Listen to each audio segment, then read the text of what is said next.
Okay, a very, very noisy tractor. A very, very noisy tractor. One day, a lady came chugging down the road on a tractor. She had an enormous beehive hairdo. A pizza delivery boy saw her and yelled, "Ladies with crazy hairdos shouldn't drive tractors." The lady didn't hear anything, because, as you know, the sound of a tractor is just like a beehive hairdo. Colossal.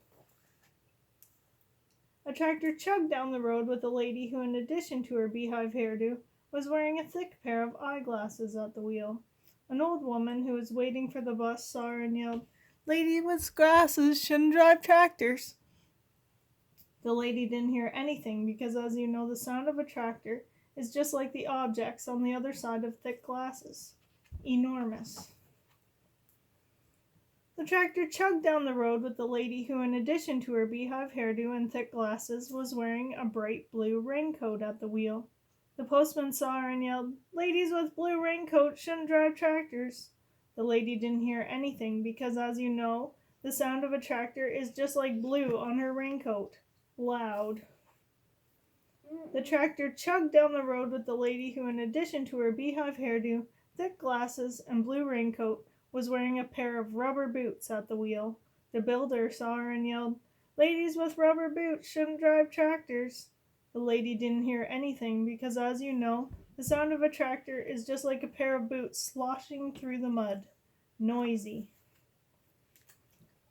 The tractor turned off the road towards a pretty village full of gardens, pine trees, and houses with red tile roofs. That's her purse.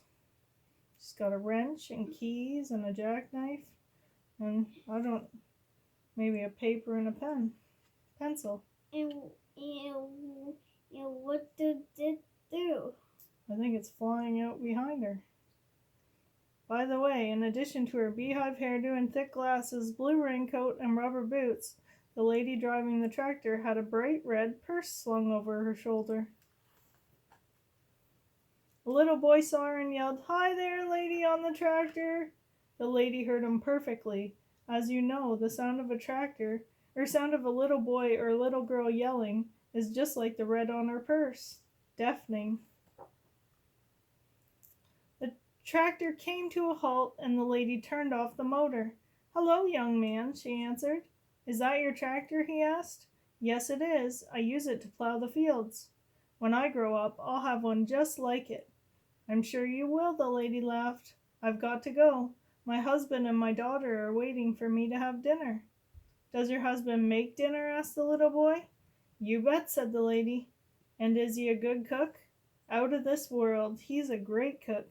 You'll have to stop by and see for yourself one day, okay?" "You bet," said the little boy.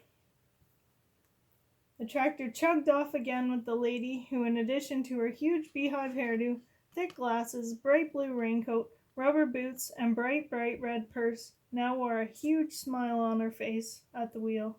Seeing her coming down the road, a man wearing an apron yelled, "What's that lady with the smile doing on a tractor? She should be in a carriage." The lady didn't hear anything, but she didn't need to, because, as everyone knows, you don't hear the sounds of love with your ears, but with your heart. In other words, they're like a kiss. Breathtaking. That night, just like every other night, the man with the apron and the lady with the tractor sat down to dinner with their beloved daughter. The dinner, as always, was absolutely delicious. Suddenly, the little girl solemnly announced, "When I grow up, I want to have a tractor and be a farmer just like Mom." Her mother gave her a loving smile, but there was something serious in her eyes. Then she answered, "Darling, my work is very hard, but if that's what you want, then go for it. I'll only give you one piece of advice. Make sure that your tractor is very, very noisy. So noisy that you can't hear the silly things people shout at you." After dinner, like every other evening, the whole family helped tidy up the table. Then Dad washed the plates, Mom rinsed them and put them away, and the little girl washed her hands and brushed her teeth, put on her pajamas, and read her favorite book until she was ready to sleep. The tractor stood silently in the garage. A few hours later, when the rooster crowed, its owner would come back for it. She could be wearing a beehive hairdo or a ponytail, thick glasses or contact lenses, a raincoat or a jacket, rubber boots or sneakers, a purse or a backpack. It really didn't matter.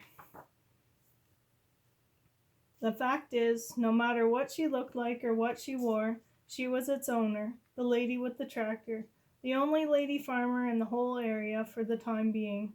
And whoever thought it was strange that she drove a tractor had only asked a little boy or a little girl, because children always, always see people for who they really are. The end. Do you want to read some book?